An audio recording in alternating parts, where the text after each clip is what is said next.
কোনো হিংসা হচ্ছে না। এই হিংসাটা হচ্ছে যে বিরোধীদের বেঁচে থাকার একটা রসদ হচ্ছে যে আপনারা যে হিংসা হচ্ছে, কেউ অনশন করছে, কেউ অবস্থান করছে, কেউ কুচবিহার যাচ্ছে, তাদের দেখাচ্ছেন আপনারা। নাহলে আপনারা হেরো পার্টিদের তো সাধারণত দেখাবেন না। তাই তারা যাতে টিভির মাধ্যমে বেঁচে থাকতে পারে সেই জন্য তারা এই প্রত্যাশা করছে যে আপনারা দেখাবেন এবং হাইকমান্ড দেখবে সেটা যে এখানে অত্যাচার হচ্ছে। বলতে তো পারবে না যে আমরা অপদার্থ, আমাদের পায়ের তলায় মাটি নেই, আমাদের লোকের সাথে সংযোগ নেই, আমরা শুধু টিভিতে বেঁচে আছি আর ইডি সিবিআই নিয়ে বেঁচে আছি, সেটা তো বলতে পারবে না। তাই বলছে যে সন্ত্রাস। কোথায় সন্ত্রাস আছে? ভোট পরবর্তী হিংসায় মারা গেছে তৃণমূল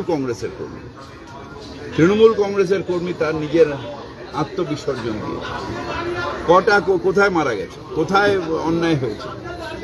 কিছু জায়গায় হতে পারে সেটা পাড়ায় পাড়ায় সারা বছর হয়, পার্সোনাল গ্রাজ, জ্যাঠার ছেলে কাকার ছেলের গন্ডগোল, কোথাও জমি নিয়ে বিবাদ, সেগুলো সারা বছর থাকে, সেই law and order police control করে।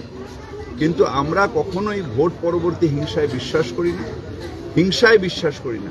তাই মমতা বন্দ্যোপাধ্যায় 2011 সালে যখন সিপিএমকে উঠিয়ে দিতে পারতেন, তখন বলেছিলেন বদলা নয় বদল চাই, নতুন বাংলা গড়তে চাই। বাংলার মানুষ নতুন বাংলা দেখছে, তাই ভোট দিচ্ছে।